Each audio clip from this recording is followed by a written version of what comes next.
Buenos días, bienvenidas y bienvenidos. No íbamos a ser nosotros menos en daros la bienvenida y en agradecer tanto al Centro Regional de Formación del Profesorado que nos haya hecho desplazarnos a todos hoy a Illescas para vernos las caras y hablar de un tema tan importante como son los conflictos escolares y los derechos del profesorado. Gracias a las diferentes autoridades educativas, nuestra directora general que ha estado presentando las jornadas, pero sobre todo gracias a vosotros por estar hoy aquí. Sabemos que es el tercer trimestre, que nos entran las apreturas, que todos queremos terminar los temarios y poner las notas y que el alumnado está revuelto ya a estas alturas, como bien decía Marian, y sabemos lo que supone por un día salir de los centros, tanto para vosotros como para vuestros equipos directivos y para las personas que os tienen que sustituir. Así que, de verdad, esperamos estar a la altura de las expectativas y a la altura de vuestro esfuerzo. Luis y yo componemos este curso, la unidad de atención al profesorado. Somos los que estamos al otro lado del teléfono y de los correos que algunas veces nos tenéis que enviar.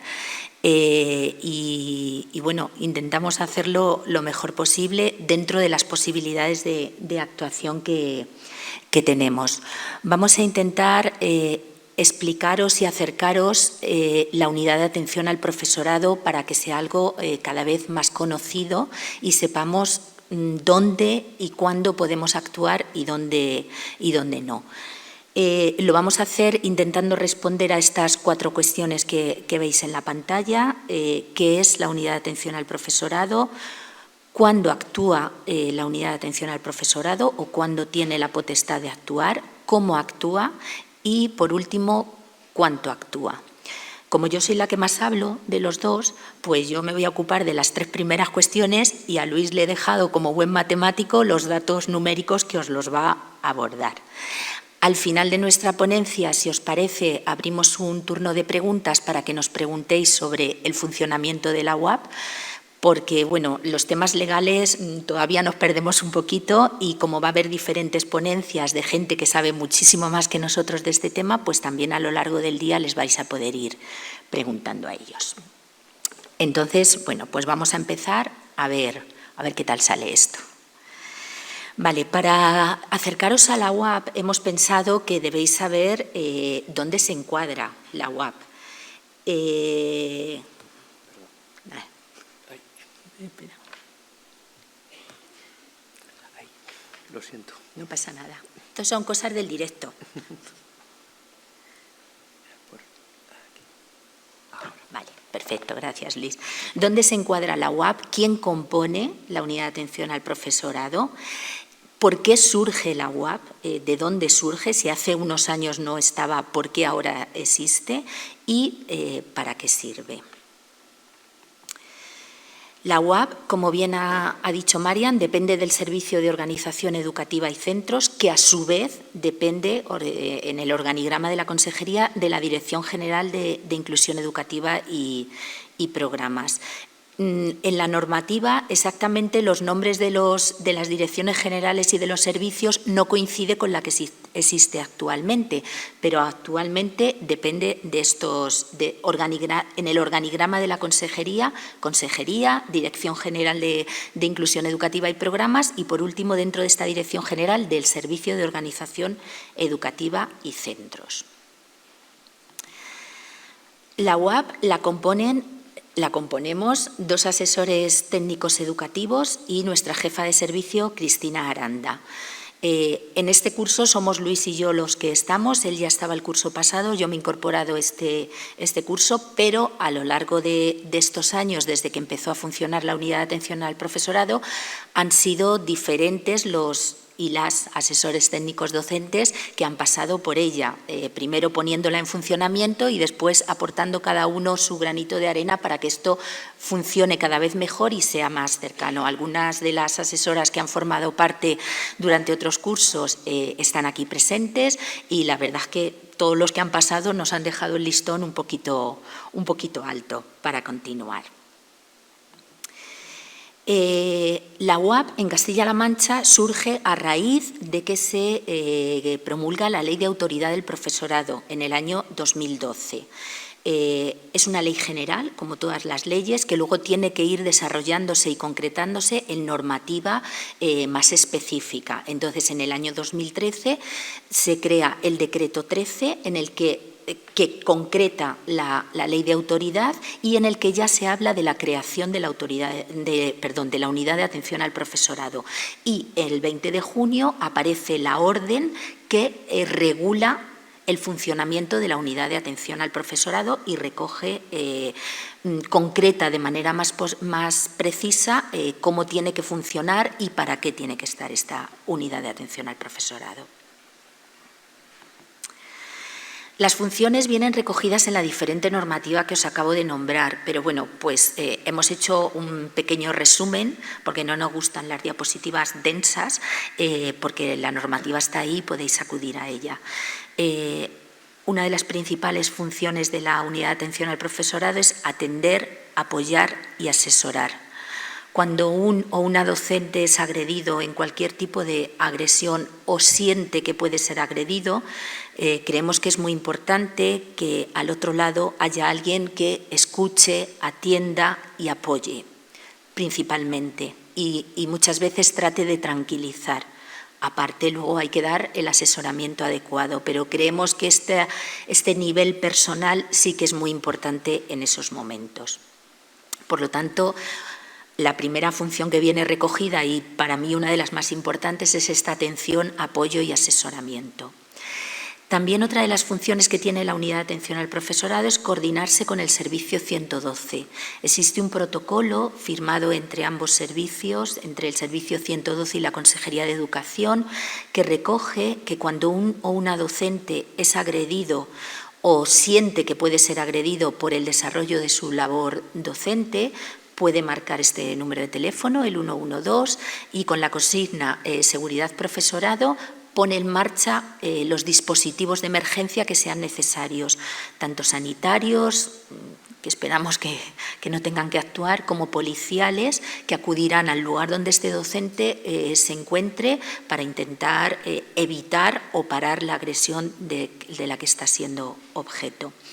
Este servicio del 112 nos hace llegar a nosotros después un informe, e incluso hay veces que nos llaman también por teléfono para informarnos de que esta agresión se ha producido y de que ellos han intervenido para que posteriormente nosotros nos podamos poner en contacto con el centro educativo o con el docente o la docente en concreto. Todo esto os lo voy a explicar un poquito más despacio después. Otra de las funciones importantes de la UAP es registrar. Registramos todos los incidentes que nos son comunicados, con dos funciones, principalmente saber cómo está el estado de las agresiones contra los profesores y las profesoras en nuestra región, pero también tener siempre la información presente, porque algunos de los casos se alargan muchísimo en el tiempo, concluyen en una denuncia, la denuncia va a un juicio y bueno, pues los tiempos de la justicia no son los que todos desearíamos y hay veces que cuando un docente nos solicita la asistencia jurídica tenemos que tirar de cursos atrás para tener fresca la información y gestionar su solicitud de la manera más eficaz posible. Informar a las autoridades educativas pertinentes de los casos más llamativos, más graves, aunque todos lo son, pero bueno, los hay que son especialmente graves o especialmente llamativos para que estén al tanto de que a esa persona se le ha agredido, y gestionar las solicitudes que nos hacen los docentes, tanto de asesoramiento legal como de asistencia legal si se llega a un juicio. Una vez que sabemos qué es la UAP, pues vamos a ver cuándo actúa la UAP, porque no en todo tipo de agresiones la UAP tiene competencia para actuar. La UAP actúa en agresiones de cualquier tipo, no tienen por qué ser solamente agresiones físicas, pueden ser agresiones verbales, puede ser difusión no autorizada de imágenes, pueden ser amenazas, o sea, todo lo que haga que una persona se sienta agredida. Tienen que ser agresiones que vengan de parte del alumnado o de las familias del alumnado, ¿vale? No caben en la UAP las agresiones que puedan venir de parte de otros docentes o cuando los docentes se sienten en ocasiones agredidos por el Servicio de Inspección Educativa. Eso se considera un conflicto de intereses y tiene que ser solucionado y gestionado en otras entidades que no son la unidad de atención al profesorado. Cuando los conflictos vienen entre docentes, pues se debería acudir al Servicio de Inspección Educativa y cuando los docentes nos lo comunican es donde nosotros les remitimos.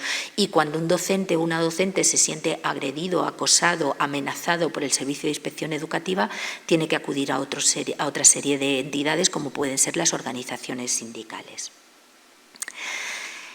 Atendemos las agresiones que se producen por el desarrollo de la labor docente y estas agresiones se pueden llevar a cabo tanto dentro como fuera del recinto escolar, como dentro o fuera del horario escolar. El uso de las nuevas tecnologías y de las redes sociales, como bien decía Marian, ha complejizado mucho y ha extendido los tiempos y los lugares en los que las agresiones se pueden llevar a cabo, tanto en el bullying que sufren algunos de nuestros alumnos o alumnas como en las agresiones que sufren algunos de nuestros profes. No tienes por qué estar dentro del centro escolar ni en el horario del centro escolar para que te agredan. Entonces, la UAP recoge todas. Y una cosa que sí os queremos recalcar es que nosotros no tenemos competencia para comprobar la veracidad de los hechos que nos cuentan los docentes cuando nos llaman, cuando nos escriben o incluso cuando vienen a vernos presencialmente a la consejería. La Ley de Autoridad del Profesorado, en el artículo 5, concede veracidad a todo lo que el docente ponga por escrito respecto a la tramitación de las consecuencias que una agresión tiene. Por lo tanto, nosotros creemos a los docentes cuando nos llaman. No es nuestra competencia ni es el lugar intentar averiguar si lo que nos están contando es cierto o no es cierto. Os repito, la Ley de Autoridad del Profesorado en los centros públicos recoge que todo lo que el docente ponga por escrito respecto a ese caso es cierto y que tiene que ser, en este caso, el acusado quien demuestre que eso no es cierto, no como ocurre normalmente al revés. Y en el caso de los centros concertados, esta veracidad tiene que estar recogida en los reglamentos de régimen interior. No se da por hecho igual que en los centros públicos. ¿Y cómo actuamos? Bueno, pues lo primero es que se pongan en contacto con nosotros para contarnos qué ha ocurrido. Hay veces, como os decíamos, que es el 112 quien se adelanta, se ha actuado y nos cuenta que ha habido una agresión en un determinado centro educativo, pero la mayoría de las ocasiones son los propios o las propias docentes los que se ponen en contacto con nosotros, aunque hay veces que son los equipos directivos, pues porque el docente o la docente en cuestión está en tal estado de shock o en tal estado emocionalmente negativo que no es capaz de dar el paso, o incluso en algunas ocasiones familiares cercanos del docente que está viendo cómo le está afectando la agresión que está sufriendo. Ahí tenéis los datos, tenéis nuestro teléfono, tenéis nuestro email y también podéis acudir presencialmente siempre que solicitéis una cita previa.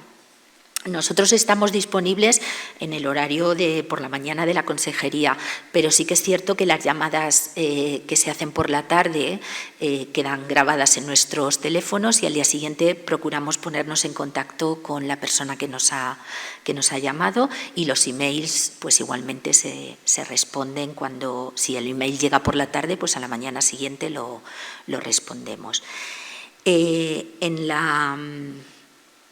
En la página web de... no, esto no era lo que yo quería. Quería que vieseis que en el portal de Educación de Castilla-La Mancha la UAP tiene su propio espacio, ¿vale? Si veis a la izquierda, en la pestañita de profesorado, tenéis la parte de la unidad de atención al profesorado donde tenéis disponibles los teléfonos, el teléfono, el correo y un poco todo lo que tenga que ver con nuestro funcionamiento y nuestras funciones. Y ahora, aquí, vale, perfecto. Gracias. ¿Cómo tratamos los casos? Los casos se tratan con total confidencialidad. Nos enteramos de los nombres, Luis y yo, nuestra jefa de servicio, y si el caso es pertinente de hacer la comunicación, las personas, las autoridades educativas a las que se les comunica el hecho que ha ocurrido, pero siempre con total confidencialidad. Tomamos los datos personales del docente, nombre y apellidos y el centro en el que trabaja. Los datos de los agresores, por ejemplo, es un tema que nosotros nunca pedimos y que nunca queremos, aunque hay docentes que se empeñan en decirnos el nombre del niño, de la niña o de la familia que le ha agredido, es un tema que nosotros, para hacer la gestión que nos compete, no necesitamos. Y con total individualidad, porque no todos los casos son iguales. Aunque la agresión sea verbal o aunque haya amenazas, no todas las amenazas son iguales. Dependen mucho de muchas cosas, dependen de la gravedad, dependen de la trayectoria de esa familia, de si es una familia de las que siempre está creando problemas o es una familia que en un determinado momento se le ha ido un poquito la pinza.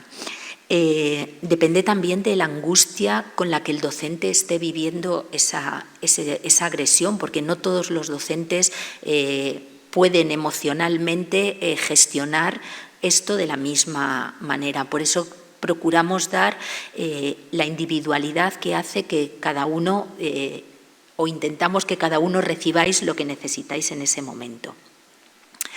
Otra cosa que os queremos dejar muy clara es que la unidad de atención al profesorado asesora, no aconseja. Nosotros no vamos a decir nunca al docente qué es lo que tiene que hacer ante una agresión. Nosotros vamos a dar diferentes opciones de actuación y va a ser el docente o la docente quien decida qué es lo que quiere hacer. Y creemos que esto es de cajón. El docente o la docente son quienes van a sufrir las consecuencias de las decisiones que tomen. Entonces creemos que son ellos los que tienen que decidir, no nosotros. Nunca vamos a decir esto lo tienes que denunciar o esto no lo tienes que denunciar, porque cada uno tiene que sopesar lo que esa decisión va a suponer en su vida y si está preparado o dispuesto en ese momento a pasarlo o a no pasarlo. Por lo tanto, por eso os he puesto ahí, la UAP da opciones y el docente toma decisiones. Una vez que hemos dado el asesoramiento, registramos, como os he dicho antes, todos los casos que nos llegan los registramos para tener información sobre ese caso concreto y para poder obtener los datos estadísticos y hacer los informes pertinentes cuando corresponde o para tener los datos que, por ejemplo, os va a presentar Luis cuando yo termine mi parte. Y os decía, de algunos de los casos hacemos una breve comunicación a diferentes instancias educativas. Pasamos la comunicación tanto al gabinete de la consejera como a Marian, como directora general, a nuestra jefa de servicio, al servicio de inspección educativa, tanto a nivel regional como al nivel de la provincia donde se haya producido la agresión, y al delegado o delegada de educación de esa provincia en concreto. Y se tramitan las solicitudes. Hay veces que los docentes ante una agresión no saben si quieren denunciar o no quieren denunciar, si pueden denunciar o no, si la denuncia va a llegar a algún sitio o no va a llegar a algún sitio, qué consecuencias puede tener para ellos algún tipo de denuncia que ellos pongan o que se les haya puesto a ellos. Entonces, para esto la Consejería tiene un convenio, tiene un seguro, ¿vale? Con la aseguradora DAS, que tiene un gabinete jurídico. Nosotros tomamos los datos de estos docentes, se los pasamos a DAS y DAS se pone en contacto con ellos para que puedan resolver todas las dudas legales que tienen y a lo mejor tomar su decisión de si denunciar o no con toda la información correcta, o si ya han denunciado, pues tratar de resolver las 1000 dudas que les pueden surgir después de haber puesto la denuncia. Y en el caso de que esa denuncia se admita a trámite y llegue a un juicio y un día al docente o a la docente le llegue una citación judicial sobre aquella denuncia que él o ella puso o de la que fue objeto, podemos gestionar también la asistencia jurídica, es decir, de manera gratuita también los docentes dispondrán de un letrado que les acompañará al juicio. A veces se denuncia y la citación judicial llega al cabo de un año. En ese momento, si os llega la citación judicial, tenéis que volver a poneros en contacto con nosotros para que nosotros podamos gestionar esa solicitud de asistencia legal que vosotros hacéis en ese momento. Os mandaremos un formulario que tenéis que rellenar y firmar. Nos tendréis que mandar una copia de la citación judicial y un breve resumen de los hechos. Nosotros tramitamos esa solicitud a la delegación provincial correspondiente y los letrados o letradas de DAS se ponen en contacto con vosotros pues, para preparar un poco la intervención que vais a llevar a cabo en el juicio. En el caso de los centros concertados también hay aquí una pequeña diferencia y es que la solicitud de asistencia letrada no la hace el docente directamente, sino que la tiene que hacer la dirección del centro. Pero es la única diferencia. Están igualmente cubiertos y solo que la solicitud la hace la persona que ejerce la dirección del centro en ese caso. Y bueno, creo que no se me ha olvidado nada, Luis. Si se me ha olvidado, lo cuentas tú, ¿vale? Ya os dejo con él, que os va a hablar de cuánto actúa la abogada. De acuerdo, pues voy a continuar directamente con el cuánto. El cuánto, cuántas veces actúa la unidad de atención al profesorado.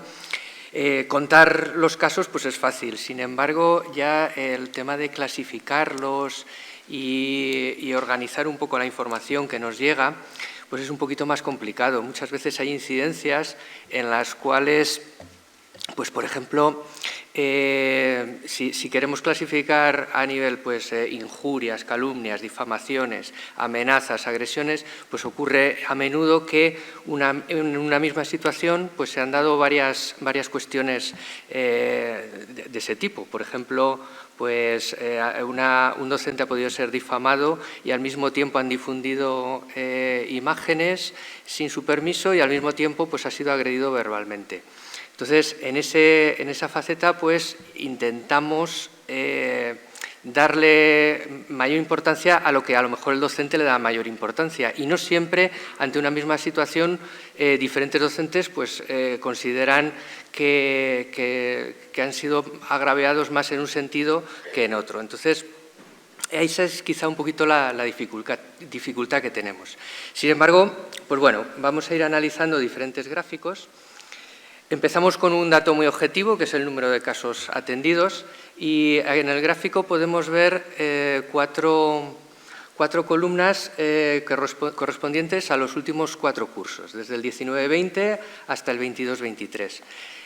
Decir que la columna tipo sería la del 21-22, con unas 180 incidencias registradas a lo largo de todo el curso. Eso nos da aproximadamente de media una incidencia por cada día lectivo. Pero como veremos, pues no están distribuidas, pues evidentemente no todos los días tenemos una. Hay días que nos pasamos sin recibir ningún contacto y otros días que a lo mejor de repente se nos juntan 4 o 5 y nos vemos un poquito desbordados a lo largo de la mañana. Y aunque hay diferencia entre unos cursos y otros, en realidad si nos fijamos bien en cada uno de ellos, pues en realidad es muy similar. Porque si miramos la primera columna, el 19-20, habría que tener en cuenta que ese curso en marzo se suspendieron las actividades lectivas presenciales.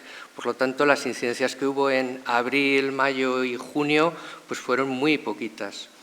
En el curso 20-21 vemos que hay menos, pero hay que tener en cuenta que durante ese curso estuvieron funcionando las medidas COVID en todos los centros, lo cual implicaba semipresencialidad en muchos casos, menos alumnos. Bajada de ratio por el habilitar unidades COVID, menos alumnos. Aplicación de la distancia de seguridad. Todo ello redundaba en una menor conflictividad en el aula y, por lo tanto, al final se reducen los conflictos. Sí que es verdad que a lo mejor ese curso aparecieron en mayor medida incidencias relacionadas pues, con la difusión de imagen. ¿Por qué? Pues porque en muchos centros se dieron clases online y ahí entramos en un campo en el cual pues, era para el alumnado a lo mejor muy fácil recoger imágenes y hacer un mal uso y una difusión de ellas. Y el curso actual, 22-23, pues evidentemente es más bajo porque la contabilización la hemos parado en marzo, pero probablemente lleguemos pues más o menos a una situación como la del curso pasado. A partir de ahora lo que voy a hacer es mostrar dos gráficos, uno correspondiente a un curso completo, que va a ser el del curso pasado, y otro correspondiente a lo que llevamos contabilizado durante este curso. Veremos que en proporción no hay grandes variaciones. En general, la distribución de incidencias pues, se mantiene más o menos constante. En este primer gráfico pues, vemos lo que es la distribución por meses. Como ya hemos dicho, aunque de media puede haber una incidencia al día, pues eso luego no es verdad, y también, pues, según la época del curso, pues es muy diferente el número de incidencias que hay. Por ejemplo, aquí en el gráfico del curso pasado, que es bastante similar a cómo va este, pues vemos cómo los casos van aumentando conforme avanza el trimestre. Conforme va avanzando el primer trimestre, pues van aumentando los casos. Luego hay una pequeña bajada y conforme va aumentando el segundo trimestre, que quizás es el periodo o la época de mayor conflictividad, pues de nuevo van avanzando. Luego, normalmente en abril, mayo y junio, pues ya se mantienen en un nivel intermedio. Sí que es verdad que, por ejemplo, hace un par de cursos, después de haberse realizado esta misma jornada, lo único que en aquella ocasión fue online y asistieron hasta 1000 personas en ese momento, pues justo a raíz de haber hecho la jornada aumentó mucho el número de casos. ¿Por qué? Pues porque se dio a conocer la unidad y entonces pues de repente muchos docentes pues pensaron que hasta ese momento no sabían dónde podían acudir y a partir de ahí sí que pudieron contactar. Por lo tanto, es muy importante el poder difundir y dar a conocer la existencia de la unidad. Si miramos, por ejemplo, la disgregación por sexo, vemos que efectivamente la mayor parte de incidencias, la mayor cantidad de incidencias, se dan entre docentes mujeres. Pero bueno, esto podríamos pensar que hay una discriminación en algún sentido, pero no es así, porque la mayor parte del profesorado en los centros, tanto de primaria como de secundaria, pues en su gran mayoría son mujeres y más o menos se reparte de una manera similar a la que podemos ver en esta distribución de comunicación de las incidencias. El quesito gris correspondería a incidencias en las cuales los afectados han sido grupos de docentes, por lo tanto se entiende que habrá tanto mujeres como hombres. Una distribución que merece especial atención es la distribución por provincias. Aquí vemos, no sé si los datos se ven bien o no, convendría a lo mejor ampliar. Vamos a ampliar, por ejemplo, el porcentaje de datos, que es bastante similar al del curso pasado. Ahora ya sí se verían mejor. Vale, pues intentaré ampliar uno de los gráficos. Como podemos ver en este gráfico, la palma se la lleva Toledo, la provincia de Toledo, 52%. Evidentemente es la provincia más poblada, sin embargo no llega a esos porcentajes. En realidad Toledo representa el 35% de la población de Castilla-La Mancha. Por lo tanto, sí que es verdad que tiene más centros, más profesorado, más alumnado, pero no tanto. Y también hay que tener en cuenta el dato de Guadalajara. Guadalajara comunica el 17% de las incidencias, sin embargo, solo representa el 12% de la población de Castilla-La Mancha. Estos dos sitios, estas dos provincias, pues evidentemente sí que son llamativas, que están por encima de la media del resto. ¿El por qué? Pues yo creo que es evidente. Por una parte, quizá en Toledo se juntarían dos factores, que en Toledo a lo mejor ha habido más difusión y es más conocida la unidad, pero sobre todo lo que es común a ambos es que nos encontramos con las zonas fronterizas, comarcas fronterizas a la Comunidad de Madrid. De hecho, en buena parte por ello estamos aquí. Tanto la comarca de la Sagra como la del Corredor del Henares, pues en sus poblaciones hay un porcentaje de población bastante grande de lo que podríamos llamar que usa esas poblaciones como ciudad dormitorio. La complejidad de esas familias pues, es un caldo de cultivo bastante propicio para que se puedan producir conflictos. Aunque en este sentido sí que queríamos hacer ver nuestra percepción, aunque no tomamos datos explícitos de quiénes causan las agresiones y quiénes provocan las incidencias, sí que es verdad que por lo que nos transmite el profesorado en general, no encontramos un patrón claro de qué tipo de familia es la causante, ¿de acuerdo? Son de todo tipo de condición y lo único que sí que a lo mejor cambiaría es el tipo de incidencia que provocan, pero no podríamos establecer dicho patrón. Vale. Si continuamos ahora, pues vamos a ver en cuanto al tipo de consulta. Esta es quizá la parte más complicada de clasificar. Vamos a abrir esta de aquí, por ejemplo. Como vemos, la columna más alta se la lleva las injurias, calumnias, difamaciones. Esta es una de la tipología más frecuente. Después también amenazas y luego vemos que agresiones, si juntamos agresiones físicas y verbales, pues llegaríamos casi a la altura de injurias y calumnias. Y quizá habría que comentar de forma específica la de agresiones físicas, puesto que a lo mejor es la más llamativa. Aquí habría que tener en cuenta, por ejemplo, esto es lo del curso pasado, aquí habría que tener en cuenta que esas 22 agresiones físicas, pues podríamos pensar inmediatamente en esas agresiones físicas que son como más mediáticas. De hecho, el curso pasado, pues yo creo que todos tenemos en la cabeza 2 agresiones muy graves que hubo y que tuvieron mucha repercusión en los medios. Hay que decir que estas son las menos, lógicamente. El resto no son menos importantes y graves, pero normalmente están provocadas por alumnos generalmente de corta edad, que presentan graves trastornos de conducta.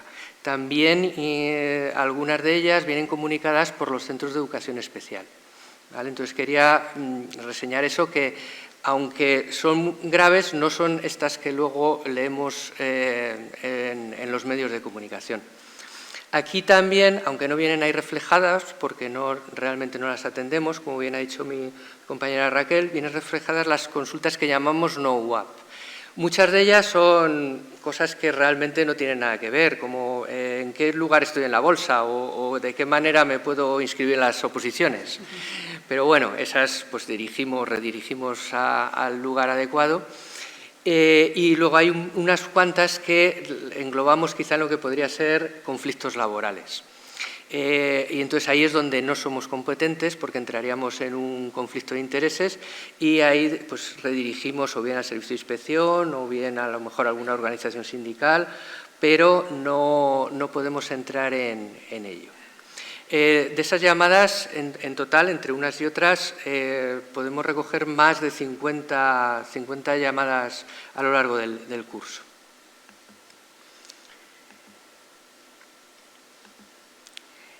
Nos vamos ahora al causante de la incidencia. Vamos a poner de nuevo la del curso pasado.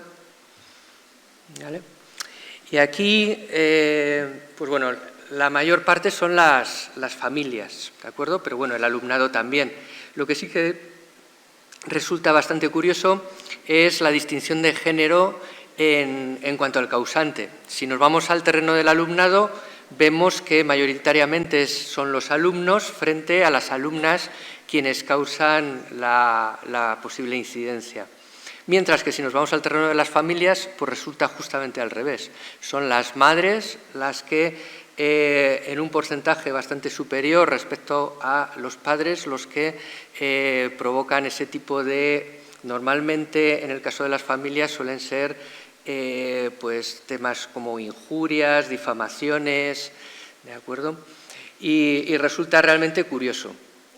Yéndonos al hilo de esto, al siguiente gráfico, en cuanto al tipo de centro, pues aquí, aunque no lo he relacionado en el gráfico, pero sí que hay una relación bastante clara entre que las incidencias provocadas por el alumnado son mayoritarias en los centros de secundaria, mientras que las incidencias provocadas por las familias son más frecuentes en los colegios de infantil y primaria. Por supuesto, hay más incidencias en los colegios de infantil y primaria, aunque solo sea porque es mayor el número de alumnado que se encuentra en estos centros y, por tanto, el mayor el número de familias y mayor cantidad de profesorado el que hay en estos centros que en los de secundaria. Aunque la diferencia, pues como podemos ver, no es muy grande. Por supuesto, también hay en CRAS y ESOs, pero claro, lógicamente en menor medida, puesto que la cantidad de centros es bastante menor. Y ya para finalizar vamos a ver los datos relacionados con la asistencia y el asesoramiento jurídico. Vamos a poner, por ejemplo, los que llevamos registrados este curso, que la verdad es que probablemente superemos a los del curso pasado, y están divididos en dos partes. Por un lado, la zona azul se corresponde con las consultas jurídicas, que llevamos a lo largo del curso un total de 55 y que, como bien ha dicho mi compañera Raquel, pues es cuando el docente se plantea que podría ser que debería interponer una denuncia o no.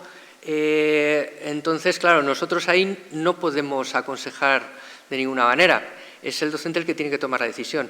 Y, en cambio, un letrado, pues a lo mejor sí que les puede sugerir si esa denuncia va a tener un recorrido legal, si merece la pena ponerla, si se puede reclamar algún tipo de cuestión.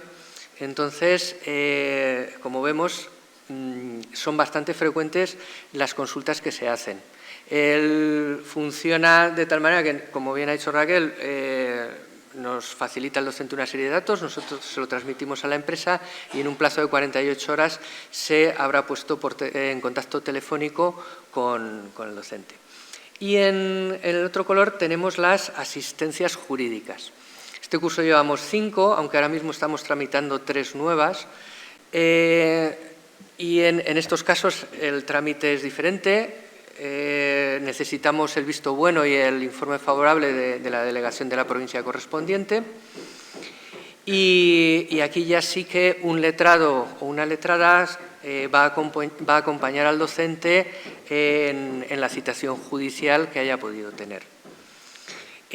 Afortunadamente, estos casos son bastante menores que los que referidos a las consultas. Es decir, que muchas veces esas consultas pues, finalmente no se traducen en juicio porque quizá no sean suficientemente graves. Y también comentar sobre estas asistencias que hay ocasiones en las que son especialmente graves, sobre todo las que hacía referencia a las agresiones que luego se han difundido en medios, en la prensa, pues a veces la citación judicial es de un día para otro. Y en ese caso el margen de maniobra que tenemos a través de la empresa que tiene contratada la consejería pues es muy complicada. Entonces, en esos casos directamente sí que, o en casos en que la gravedad es especial, sí que desde la consejería se facilita directamente la actuación del gabinete jurídico de la Junta. ¿De acuerdo? Y básicamente con esto ya cerraríamos. Así que lo siguiente que haríamos ya es pasar a un posible turno de preguntas en las cuales intentaremos responder cualquier duda que haya surgido. Antes de pasar al turno de preguntas, hay un aspecto importante que a mí con los nervios se me ha olvidado contaros, pero que quiero que sí que conozcáis, y es las diferentes opciones de actuación que desde la UAP se dan en función de quién sea el causante de la agresión. Cuando es el alumnado el que causa la agresión, lo principal es aplicar las normas de convivencia, organización y funcionamiento de los centros. Es primordial y es lo primero que el centro tiene que hacer. Hay veces que cuando se ponen en contacto con nosotros ya se han aplicado las normas y hay otras veces que no. El tema se está complejizando también ahí porque están apareciendo cosas que ni se nos habían ocurrido a los centros educativos que podría haber como agresión. Quizás las normas de convivencia que se comenzaron a hacer no recogían la variedad de agresiones que se hacen a través de las redes sociales y nos encontramos con centros que nos dicen es que esto que ha pasado ni siquiera lo teníamos contemplado en las normas de convivencia. Entonces sí que es muy importante que intentemos adelantarnos en la medida de lo posible porque si no se puede complejizar un poco la aplicación de estas normas. Y el siguiente paso en el caso del alumnado ya es interponer la denuncia. No hay más puntos intermedios y es aquí donde nosotros ofrecemos el asesoramiento legal si el docente lo necesita. En el caso de las familias, pues depende, porque no todas las familias son iguales y depende. Hay veces que simplemente con la celebración de una reunión por parte del equipo directivo con la familia, pues todo se soluciona porque a lo mejor todo ha venido derivado de un malentendido.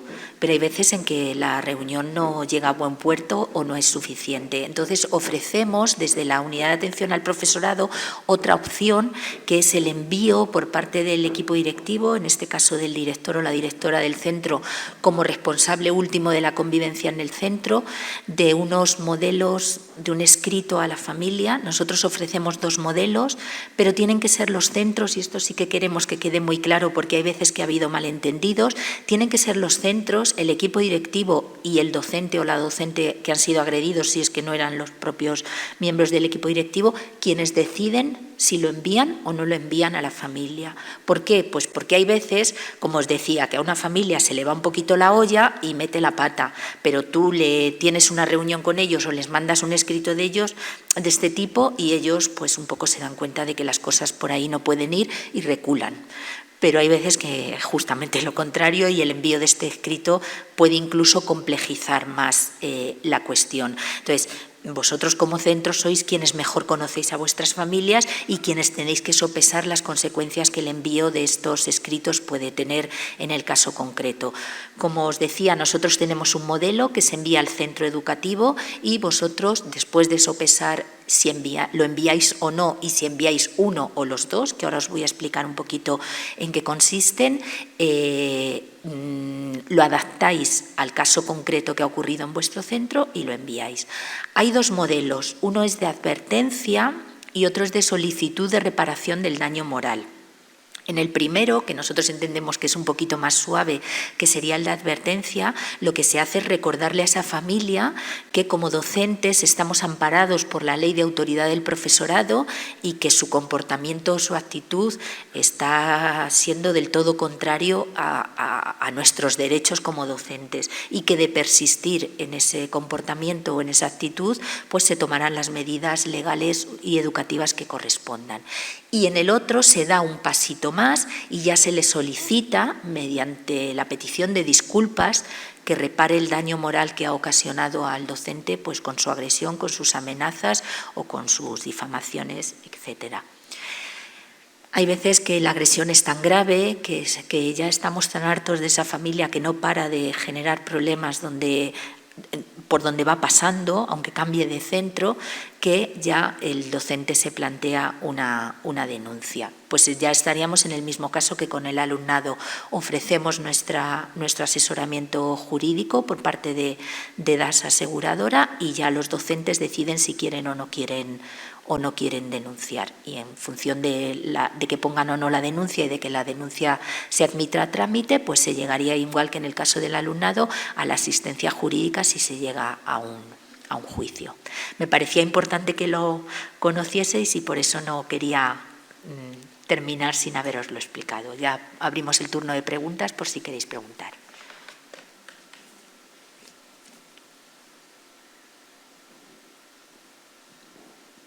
Bien, ¿alguna pregunta? ¿Todo claro? ¿Todo? ¿Nada? Venga. ¿Dónde estaba? Aquí hay una persona. ¿Tenemos otra por ahí adelante? Sí. Pues. Muy buenas. Yo soy interina, entonces no sé si se hace algún tipo de distinción, entiendo que no, que es profesorado y punto. Pero sí que me gustaría saber si además del asesoramiento o las opciones que ofrecéis legales, también hay otro tipo de aseguradora que no sé si compete a la unidad de atención del profesorado o no, pero más en el daño moral o en lo que pueda llevar a cabo las consecuencias de bienestar emocional que tengan este tipo de incidencias o agresiones. ¿Te refieres a algún tipo de apoyo psicológico, por ejemplo? Sí. No, de momento no está contemplado y no es un servicio que de momento la UAP ofrezca. Funcionamos tal y como recoge la normativa y nos ceñimos a temas legales, simplemente. Y efectivamente está igualmente abierto a profesorado interino como profesorado con... Sí, claro, carrera, ¿verdad? claro. Vale, muchísimas gracias.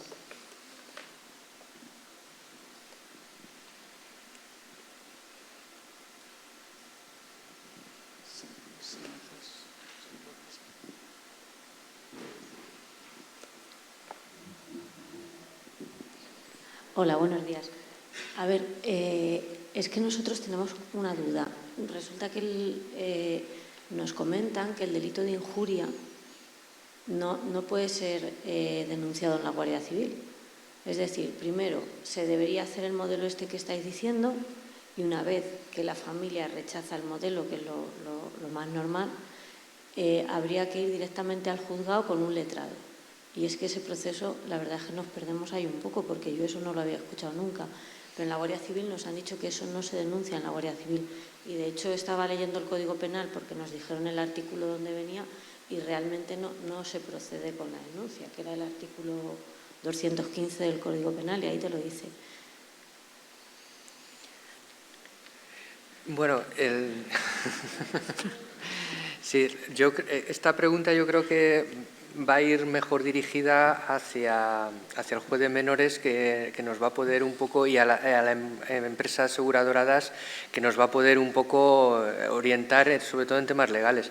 Nosotros, cuando alguien nos pregunta sobre cualquier cuestión legal, no somos expertos en ello. Entonces, siempre que hay alguna cuestión de este tipo, sugerimos solicitar la consulta jurídica para que ya el letrado pueda orientar, pues efectivamente, dónde y cómo hay que poner la denuncia, de qué manera, y si en el caso de que se necesitase la asistencia jurídica, pues lo tramitaríamos para ello.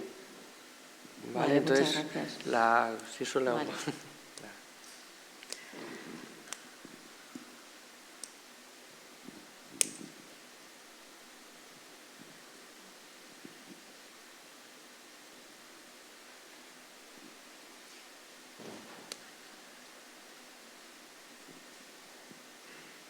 Buenos días. Mi pregunta es, nosotros trabajamos en un cole de Ciudad Real y nuestra pregunta es si se ha planteado en algún momento que esa denuncia, en vez de ponerla el profesor, en este caso de manera personal, se ponga por parte del centro educativo. Al final, esas agresiones no las sufrimos como persona individual, las sufrimos como docente y un poco... pues muchas veces los profesores se ven poco respaldados, al final te ves como solo en ese proceso, solo en la denuncia y no sé, esa es una cuestión que se plantea a mucha gente que conozco, es decir, ¿por qué no denunciar al centro educativo? ¿Por qué tenemos que poner una denuncia a título personal? Gracias. Bueno, realmente tiene que ser una persona la que ponga la denuncia, porque en las denuncias aparecen nombres y apellidos. Entonces, normalmente es el docente el que denuncia, pero hay veces que hay más de una denuncia en un centro educativo, porque son varias los docentes agredidos, o incluso porque a lo mejor la familia ha agredido, por ejemplo, físicamente a un docente, pero también ha puesto en cuestión la labor educativa o la labor directiva que se está llevando en ese centro, y también desde el equipo directivo ponen su propia denuncia. De todas formas, un poco es lo que pasaba, nosotros somos profes como vosotros y nos perdemos todavía un poco en estos términos legales, y quizá este tipo de preguntas como la que hacían anteriormente es mejor que se la dirijáis a los expertos en términos legales, que os lo van a explicar muchísimo mejor que nosotros.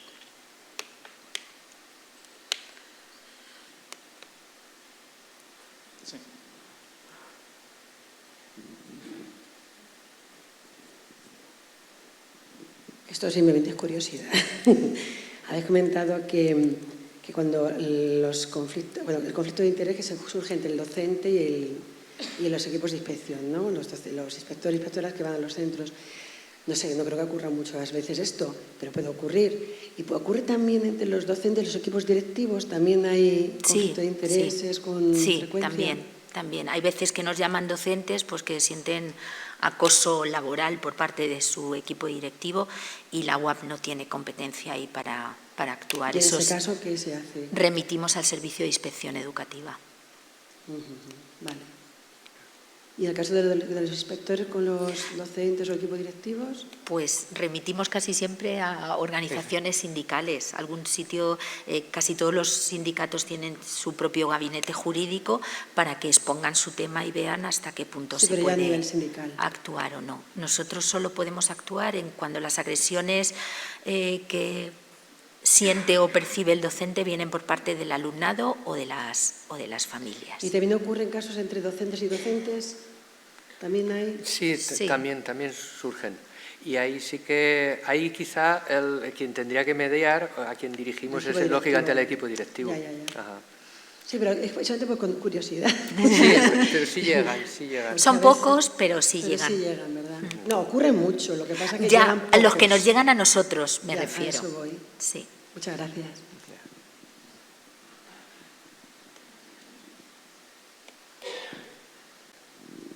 ¿Vale? ¿Alguna pregunta más? ¿Alguien? ¿Sí?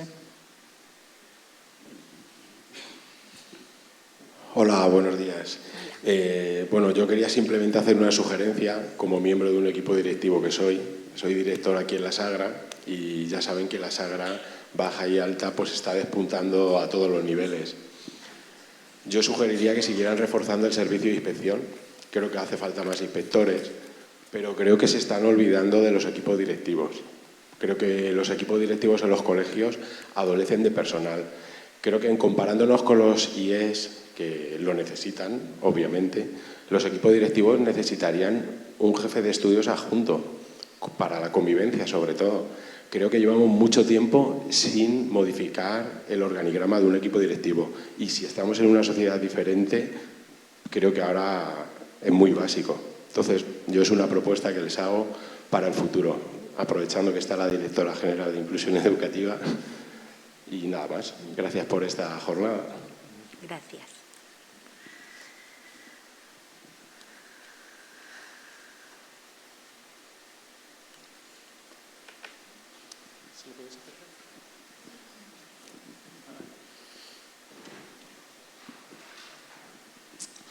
Hola, buenas. Hola. Yo tenía una duda.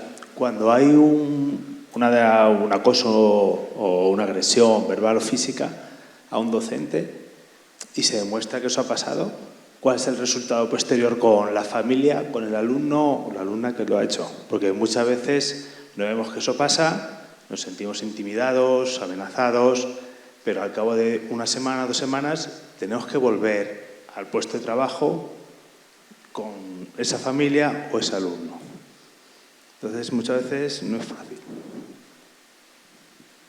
No sé si eso se plantea o hay alguna... Porque estamos claros que hay la NECOF, son las NECOF, la orden de organización, etcétera. Pero, ¿qué pasa? ¿Vamos con miedo a trabajar? No sé. Sí, la verdad es que eso que comentas es bastante frecuente, lógicamente. Cada vez que ocurre un hecho de este tipo, pues luego está el problema de qué ocurre a la vuelta. Ahí, pues, digamos que el protocolo de actuación da para lo que da. Es decir, si se ha interpuesto la denuncia, pues se ha interpuesto y de ahí digamos que no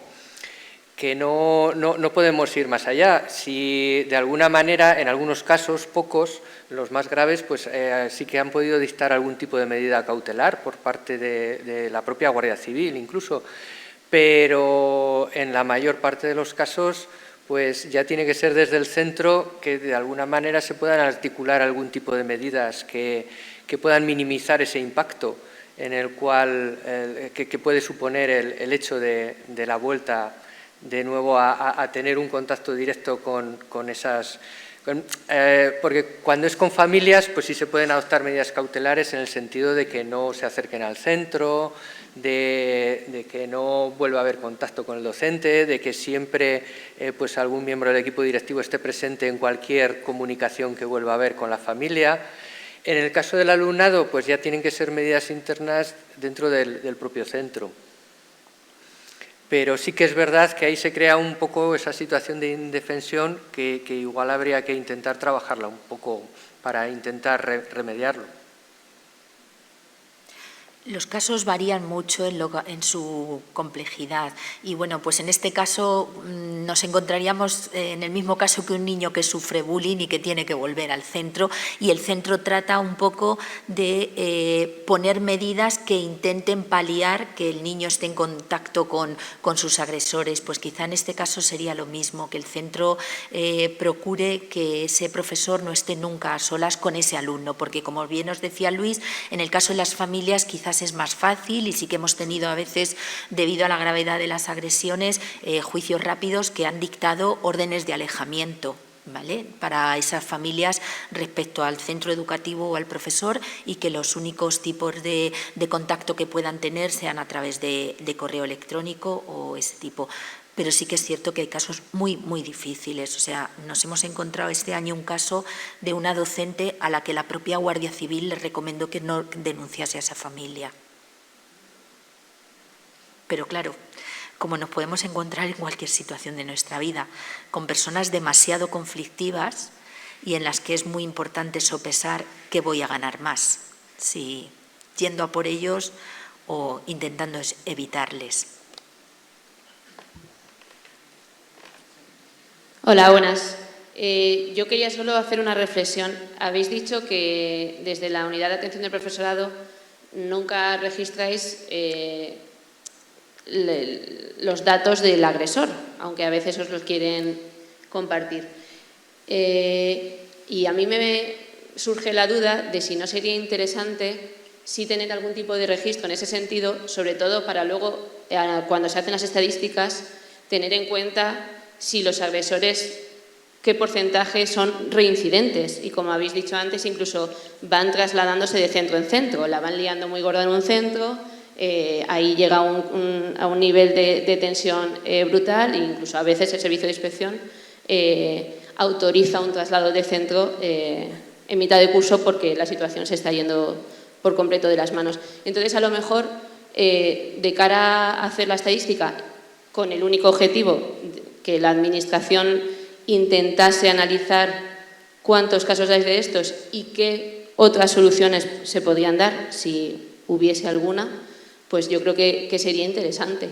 Me parece que si no se toma ese tipo de dato, bueno, pues al final esa realidad no se concreta y no se ve, y es una problemática que tenemos en los centros educativos, y es que luego estamos muy vendidos con casos así, porque suelen ser además los que son más graves.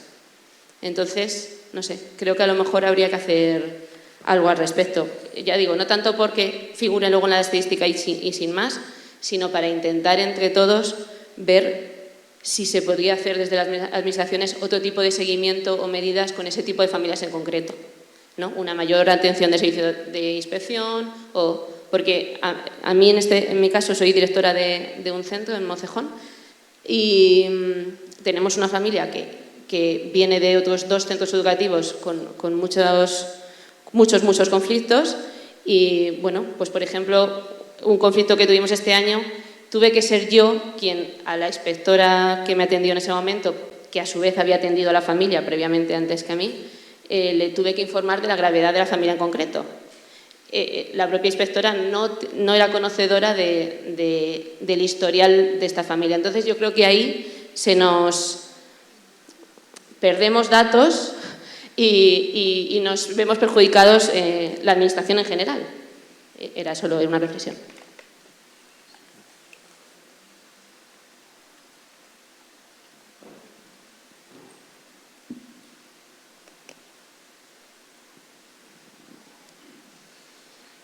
Sí. Vamos ya terminando con las preguntas, ¿vale? Hacemos la última pregunta y ya pasamos al descanso. Hola, es muy rápido. Simplemente cuando se realicen algún cambio en la organización interna por lo que acaban de decir de pues que un profesor no se quede solo con un alumno o que no entre en alguna familia en el instituto, todo eso nos tiene que dar el visto bueno a inspección o lo podemos hacer los equipos directivos así por nuestra cuenta. Nosotros siempre recomendamos que lo consultéis con el servicio de inspección. Normalmente el servicio de inspección está para apoyar a los centros educativos y cuando un equipo directivo tiene que llegar a esa situación, normalmente el servicio de inspección apoya, pero siempre es mejor que ellos lo sepan. En el caso de los alejamientos de las familias, hay veces que han venido dictados desde el juzgado, no ha sido una medida que ha tomado el equipo directivo, pero cuando nosotros nos hacen la consulta, siempre os pedimos que se lo consultéis a vuestro inspector de referencia, porque sería un poquito desagradable encima recibir el tirón de orejas del servicio de inspección. A lo mejor no porque la medida esté mal, sino porque no les ha sido comunicado. Entonces, yo, como equipo directivo, se lo consultaría previamente. Vale, y luego quería apoyar la línea que ha comentado la directora de Mocejón, que igual que sería súper importante tener un registro de familias conflictivas que cuando las cambia el inspector, ¿vale? Ya sabéis que viene de otro centro porque han hecho algo, pero cuando se cambian por en el periodo ordinario o extraordinario de admisión ahora, en septiembre, claro, estás vendido, crees que son gente, pues eso, que